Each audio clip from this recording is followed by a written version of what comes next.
भगवान होते हैं। 500 रुपया का पुरस्कार हाँ चलिए कलाकार के लोग डाला पैसा। अच्छा अच्छा बूढ़ा बाबा काहे रहा नहीं तोरा ना काहे कम से कम देख के मुस्कुराइत रहा सूट के उठने एकदम भगवान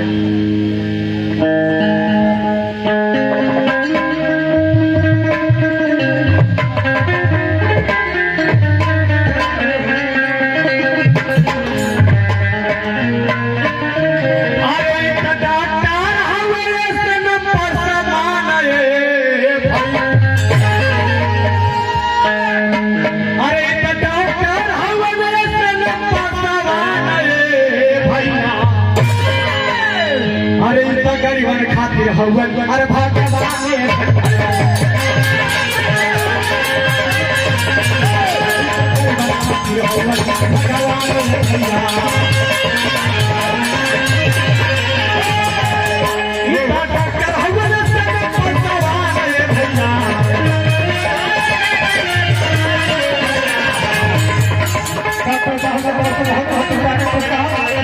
मंगलमय जयकार और डॉक्टर साहब आपके बारे में मेरा विवरण पूरा पता है क्या क्या है यदि यहाँ आप नहीं होते तो कितना ऊपर चले जाता। आप भी परमपिता परमेश्वर से विद्या पाकर और भगवान के रूप में बैठकर दसों को मदद कर रहे हैं, दस का रक्षा कर रहे हैं। डॉक्टर हवन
लेकिन क्या है भैया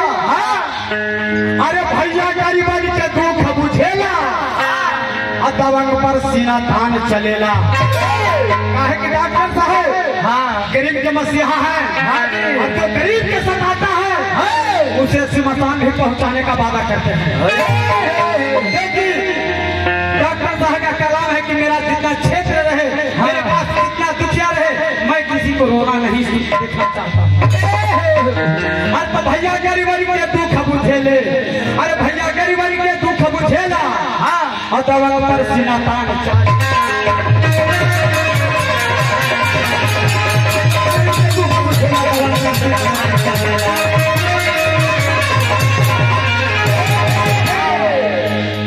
अरे बिना पैसों के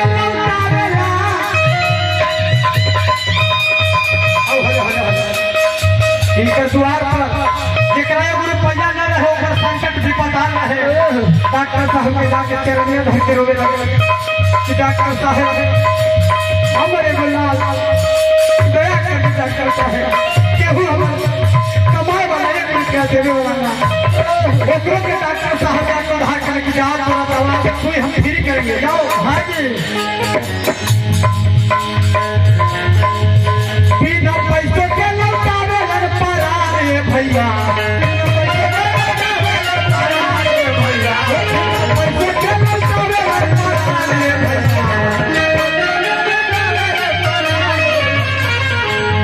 गीता का हुए कैसे पापा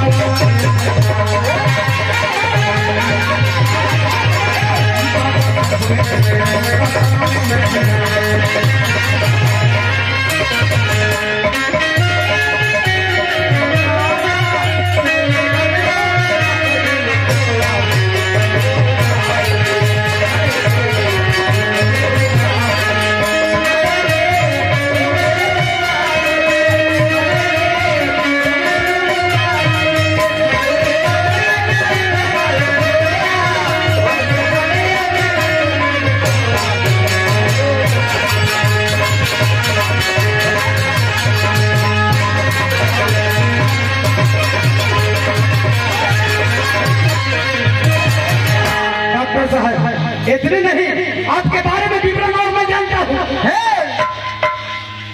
इतना बारन तीन गो भैया तीनों हवन मलाह के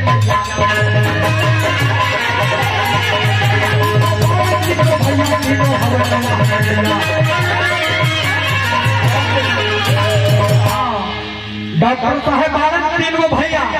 तीनों बारन मलाह के नैया जौना मलैया जौना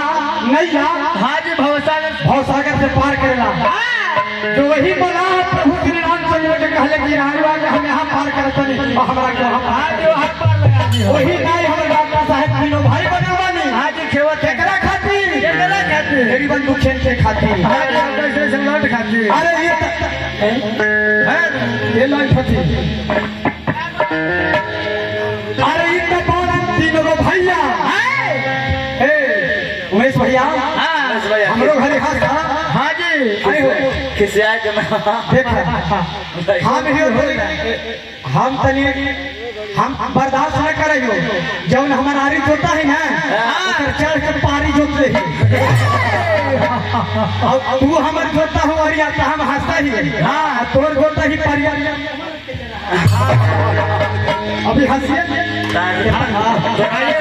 तोरा क्या ही तू बेलाग बैठा महाराज अरे क्या है आप हंस तरह करेजा का टुकड़ा मेरे भाई है भैया गलती क्षमा करिए अरे इतना बारन तीन गो भैया तीनों बारन मलाह के नैया अरे इतना बारन तीन गो भैया तीनों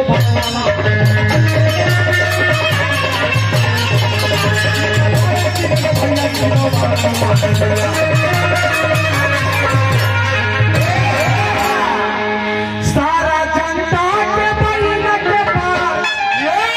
अरे सारे भैया हम करेंगे परम पिता परमेश्वर से हाँ जी हे परमेश्वर डॉक्टर साहब ने हमारी लंबा उम्र दी हाँ और लंबा उम्र बिता कभी चले जाएंगे तो फिर इनको दोबारा मनुष्य में भेजिएगा फिर अपने पढ़ाई लिखाई कर्तव्य हाँ संघर्ष करके हाँ जी कर्तव्य करके हाँ और दान पुण्य करके सबसे कर्म धर्म करके अब फिर से डॉक्टर बन जाती हाँ फिर से हमारा ऐसा दर्शकों की सेवा करते गरीब को वार कर गरीब को वार करती सारा जनता के भैया भैया गरीबा गरीब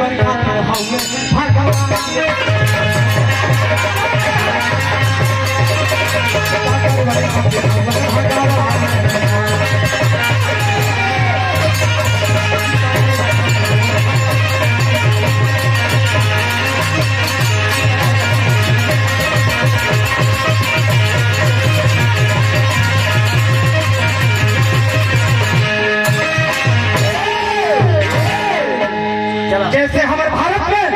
हाँ भीमराव जी अपना पृथ्वी पे प्रयोग किए संघर्ष किए और आगे बढ़े मेहनत किए हाँ इसे हमारे डॉक्टर साहब पढ़े हैं हाँ जी जब भीमराव जी पढ़ रहे थे हाँ तो दबा को क्या कहा कि भीमराव तुम कुर्सी पर से उतर जाओ तो लायक कुर्सी नहीं है हाँ एक कुर्सी तुम्हारा नहीं है हाँ तुम्हारा जमीन है लेकिन फट से क्या जवाब देते हैं कि तो ठीक है हुजूर हम कुर्सिया पर तो हाथ लाए थे कुर्सिया हमार नहीं कुर्सिया तोड़ है और जमीनिया तो हमार है हमार जमीनिया पर से कुर्सिया हटा ला अब तू सोचा कि कौन बाबूजी के कुर्सिया पर हटा बेटा सही के होगा है लगा रहे क्या भैया हाँ चाहिए हाँ चाहिए डॉक्टर साहब की तरफ से तो बहुत करे पर करे चाहिए हाय हाय हाय हाय हाय हाय इनका विवरण हम क्या कहें जिस समय इनके मारने के लिए महात्मा गांधी क्या किया बहुत काम किया कि इसको मार दो नहीं तो रहेगा तो मेरा जो इस पर चलेगा शासन मेरा शासन रुक जाएगा जितेंद्र जितेंद्र मोहन डॉक्टर परिवार की तरफ से बहुत बहुत रुपए का पुरस्कार। जो गरीब के बेटा बढ़ता है ना सर, हाँ जी, जो गरीब के बेटा बढ़ता है ना ये सर, देखिए उनका भी दे देंगे, 1 घंटा खींचेंगे। हमने दोनों भाई मिल के काम करो, 8 बजे दिन तक है वो डॉक्टर साहब ये देख 18 तक चुका के दे, अभी पूरा बाकी है। जुआरा वाला 12 बजे तक गाड़ी से चलो जरा। गरीब के बेटा यदि आगे बढ़ता है तो 100 साल तक कर्जा करता है।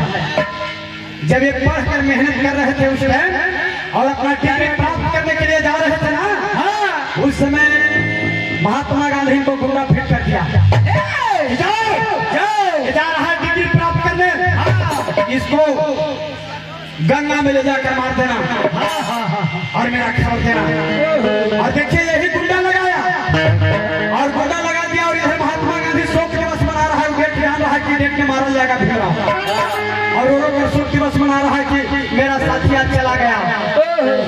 और जो मारने वाला गुंडा रहता है इनको बीच मैया में ले जाकर कहता है कि भीमराव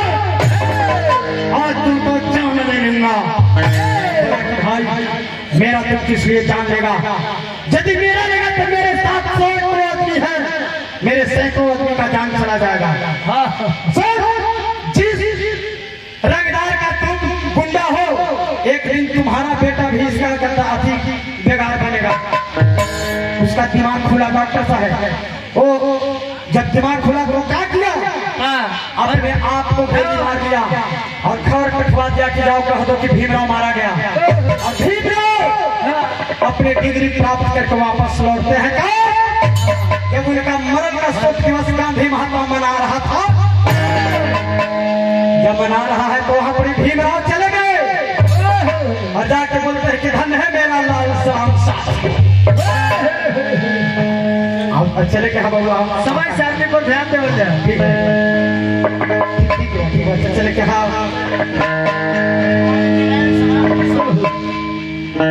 ए रामा भीमा